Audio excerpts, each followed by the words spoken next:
Okay, we are now joined by our 2022 NASCAR Camping World Truck Series champion driver, and that is Zane Smith. Zane, congratulations on the run. We'll get right to questions. I know there'll be several. Start up here to Jerry, then go to Matt, and then Jonathan. Zach. Jerry Jordan, kickingthetires.net. Zane, were you just not going to be denied? I mean, another runner-up finish probably been apoplectic after that. So were you just not going to be denied there at the end? Yeah, I knew our night had gone too smooth at times, and we struggled bad on pit road. And I went from dominating the race, being the first seed, to with a restarting 11th with 11 to go as the fourth seed. And I wasn't going to, if Bob Jenkins was going to get a wreck truck or a championship trophy at the end of the day. So I was not going to lose another one. I just it's scarred me too bad, and probably the craziest finish I've ever been a part of, and obviously the biggest win I've ever had. But just so proud of everyone. Go up here to Matt. Matt Weaver, Racing America. First of all, the four-wide move you found yourself in, four-wide bottom, was there ever a doubt that was going to work out in your favor? I have no idea when that was. Was that with like 5 to go, or how many was that to go? That was the 10 to go.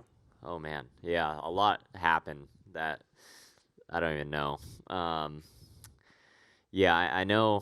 I think I was underneath Chandler at that time, and we were adoring each other, and we were nose to nose, and both of us obviously weren't going to lift. And I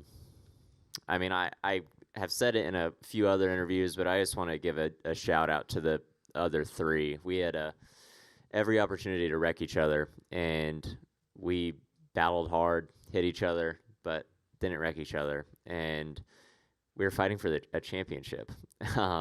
So a lot of respect goes out to them. And I don't know if it was an exciting finish, but I about had a heart attack at the line. To that point, with Ben behind you, like he drove you pretty hard, but he didn't wreck you. How nervous were you going into that final corner, knowing that Ben was going to take some kind of shot? Yeah, pretty nervous. I guess I talked to my spotter. He said that he was on my bumper from the time I turned off the wall, but I really didn't feel him until about center of the corner, and I started getting really loose, and I was so worried he was gonna. It was a Xfinity finish from last year, do-over, and I got really loose and then really tight, and then I heard the screaming of my spotter, which I knew we had it, and I'm just now getting my voice back. We'll go upstairs for a question. Chris KnightCatchFence.com. Zane, I was just wondering if you had a chance to speak to Bob Jenkins yet, and if you did, what that conversation was like. I have not. Unfortunately, Bob isn't here tonight. But I can assure you I probably have a phone call from him. I haven't been able to check my phone. It's been the busiest victory lane celebration I've ever been a part of. So it's been so cool to celebrate it with family, friends, just on the West Coast in general. And yeah, I just truly can't believe the night we've had. Go to Jonathan. Jonathan Field, the racing experts, a year ago, you had the runner-up finish in the championship. Your future is kind of up in the air. How is it now sitting there, the champion, bright future ahead? Yeah, definitely a lot has changed. I have literally stood in this parking lot 3 years in a row, not knowing what I'm going to be doing next year. And I knew going into this, as I've been through way worse times, and regardless of the outcome tonight, I'm going to have a job next year. And that's such a weight off your shoulders. And so with him giving me that confidence, I want to reward him with a championship. And I felt like that's why I don't want to say I raced so much harder, but I just couldn't lose another one. It just wasn't an option. And so, just crazy where I'm at mentally and how great things are going in my life right now. And so I'm just trying to ride it as long as I can. Go to Zach.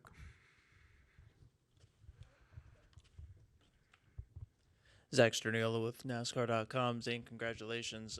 You talked about that mentality. Is there one moment you can kind of pinpoint as a turning point for you? Obviously, I know there was the heartbreak of finishing second the last couple of years, but getting behind the wheel of this 38 truck, is there one thing that you noticed click differently for you this year? Is there a moment that stands out? I mean, probably just overall like team morale. We like I had a great relationship with my past team at GMS, but I don't want to call them old, but it was an older group, and the group that I have now is just younger, and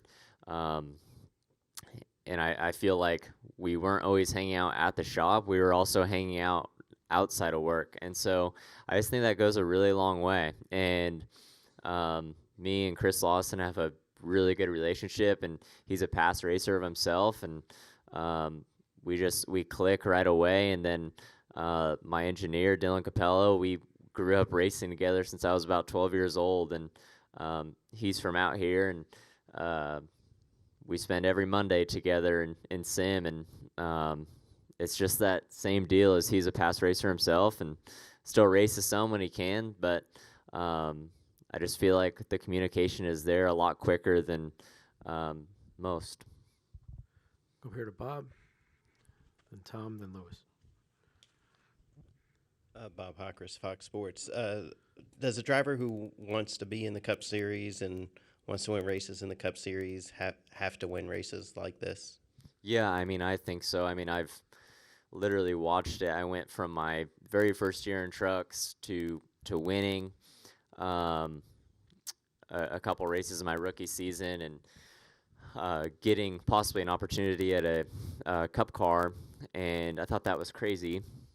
And then last year, I felt like we were really fast, but struggled bad on execution. I felt like everything happened to us that year, and we still were able to advance into the Final Four with winning at Martinsville. But I feel like this year, winning at Daytona and then a few more wins right after that, and then how the format is now, it's like if you get into the Final Four, we all have the same mentality of, man, this is a championship of our own, and whoever's the best of us four is the champion. And so it's just really hard to get here in the first place, and then to execute on this day is to a whole other level, and I don't think we could have executed any better. Go to Tom. Tom Bowles, Front Stretch and CBS Sports. Zane, two quick ones for you. On the Fox broadcast, they mentioned, you sent out 120 voicemails at the end of last year, and Front Row was the only one that called you back. That kind of caught me off guard. Is that true? And if so, how did that really motivate you to deliver for them this year? Yeah, that's actually, I guess a lot of that story is true, but there's more details. It's a long story. I had obviously lost the championship with 8 laps to go last year, and Front Row was not one of the places that I called. I didn't even think it was an opportunity, and I had a ride pretty much set up, and I was excited about it, but it was literally about 30 minutes later, after these 120 phone calls probably in the past couple of days, I had gotten a call from Front Row Motorsports that they wanted me to run their truck, and that really caught my eye because I knew the people that were on the truck, and the people are what makes these things go fast. And I just recognized their work ethic and how bad they wanted it, and I wanted it really bad also, especially for my past couple of years of losing this. And long story short, we're in Phoenix celebrating a championship. And along those lines, we had the other championship 4 guys in here. And Chandler Smith came out and said, you know what, 38, they were pretty much the most deserving team all year. All 3 pretty much agreed that you guys, end to end, were really one of the strongest teams. Can you just talk about the camaraderie in the series and the respect, the other drivers are showing towards you? Yeah, big time. I mean, I touched on it some of how hard we raced, all 4 of us, for not only a win, but a championship together, and we didn't wreck each other. But yeah, I mean, I have a ton of respect for them. Probably, I knew going into this tonight, you're probably going to have to win the race to win the championship, just with how strong the 18 was on short tracks, especially. And then the 66 with how much momentum he's had. And then the 99 seems to always be there as well. So it was a tough Final Four, but ultimately we had the best group and came out on top. We'll go to Lewis and then wrap it up with Jerry. Luis Torres, the podium finish. You talked about how you wanted to bring the organization to championship, but also for Ford, how special it is to do it under those circumstances to get that title for them in the Truck Series. Yeah, pretty special. Obviously, Ford doesn't have many trucks out there, and it's I knew going into tonight that it was me versus Toyota, and so I don't know, it made me want to get them a championship that much more, and so there was times throughout the race of it was difficult when I was boxed in by KBM pretty much for the first half, and then was able to get in clean air and kind of control that, and yeah. And being a young man from the West Coast, how gratifying is it just to bring one out for them, considering California has had various drivers that's been able to accomplish many great things on a national level? Yeah, I mean, when I found out that Phoenix was going to be the new homestead, I was pretty excited about that, just because I like Phoenix since the get-go, and I really like Homestead too, but I don't know, this is as close to home as I get, and so it's so cool having family, friends, old sponsors that are family, just all of them here. And since I was a little kid, this is what our goal was, man, maybe one day, if everything's right, we'll be able to go chase wins in the Truck Series, or I don't even know if that was realistic then, in any top 3 series of NASCAR, and many times it seems so this ain't happening, and we just never gave up, and they probably believed in me more than I believed in myself a lot of times, but I'm just really happy I proved them right. We'll close it out with Jerry. Jerry Jordan, KickingTheTires.net. The last time we had a Truck Series champion celebration in here, it was much less subdued. You mentioned you're going to have a celebration. What is that going to look like? Yeah, it takes more than like 2 Bud Lights to get me drunk. All right. Well, Zane, congratulations.